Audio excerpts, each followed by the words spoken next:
อให้พวกเราเข้าใจไว้ว่าคำว่าบุญหมายถึงความสงบหัวใจของบุญก็คือความสงบ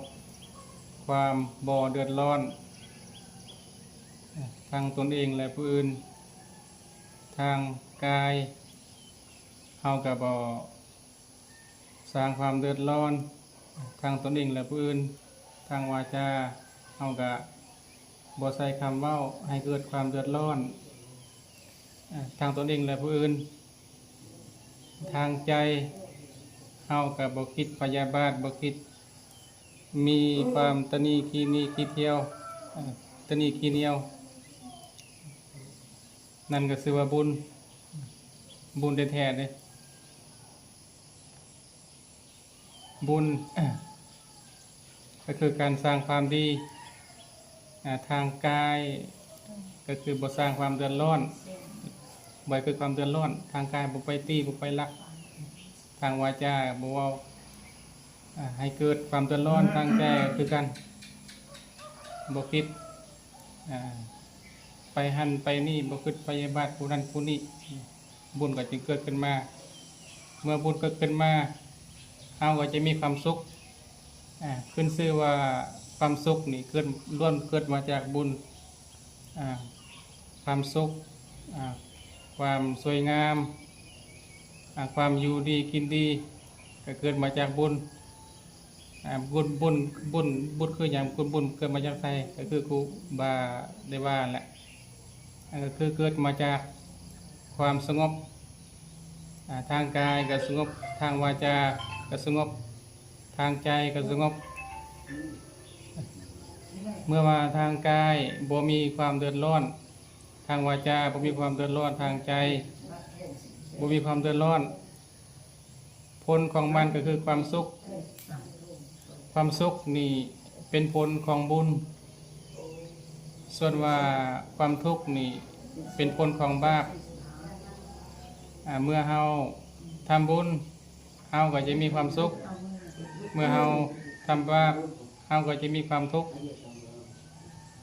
เฮาก็จะเห็นตัวอย่างทูตว่าโจรนี่เขาไปลักเครื่องของเขานี่โจรนี่มีความทุกข์หรือว่ามีความสุขเฮาก็จะเห็นเป็นตัวอย่างเมื่อว่าเฮาทำบาปเฮาก็จะมีผลก็คือความทุกข์เมื่อเฮาทำบุญก็คือเฮาบ่สร้างความเดือดร้อนนั่นแหละเฮามีความสงบเฮาก็จะมีความสุขขึ้นมาอย่างเช่นว่าเฮาทำมาอาชีพที่ซื่อสัตย์สุจริตผลที่ตามมาก็คือเฮาก็จะบ่ได้ไปติดคุกอันนี้เป็นตัวอย่างของคำว่าบุญและบาปหัวใจของบุญและบาปให้เฮาเข้าใจว่าก็คือความสงบนั่นแหละความบ่เดือดร้อนบุญก็คือความบ่เดือดร้อนทั้งตนเองและผู้อื่นก็คือการบ่สร้างความเดือดร้อนต่อตนเองและผู้อื่นนั่นก็จึงชื่อว่าบุญเมื่อว่าเฮาบ่สร้างความเดือดร้อนต่อตนเองและผู้อื่นผลที่ตามมาก็คือความสุขความสบายต่อเฮาแหละในการใช้ชีวิตบัดนี้บาปเมื่อว่าเฮาสร้างความเดือดร้อนต่อตนเองและผู้อื่นผลที่ตามมาเฮาก็จะมีความทุกข์ยากลำบากในการใช้ชีวิตในปัจจุบันอันนี้เป็นที่มาของคำว่าบุญแล้วก็บาปให้เฮาเข้าใจใหม่แบบนี้เข้าใจเนาะใช่แสดงว่าทำความดีคุณ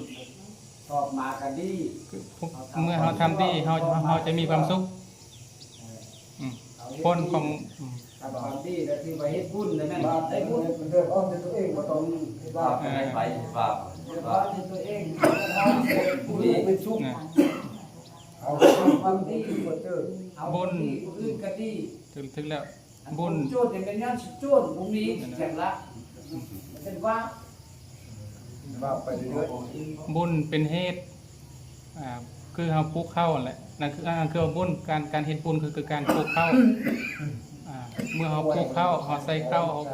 เราดูแลมันดีเราเจ็ดเราปลูกข้าวเราใส่นาดีนาก็คือผู้รับ ผู้รับก็เป็นคนดีวันนี้เฮาเอาใจใส่ฮดนำฮดเลี้ยงดูมันก็คือเฮามีเจตนาที่ดีเมื่อเฮ็ดไปแล้วผลที่ตามมาก็คือความสุขเมื่อเฮาเฮ็ดบุญเฮาก็จะมีความสุขง่ายๆชื่อแบบนี้เมื่อเฮาเฮ็ดบาปเฮาก็จะมีความทุกข์เป็นแบบนี้วันนี้เข้าใจเนาะเข้าใจแล้วก็เตรียมพระพรยัดนำ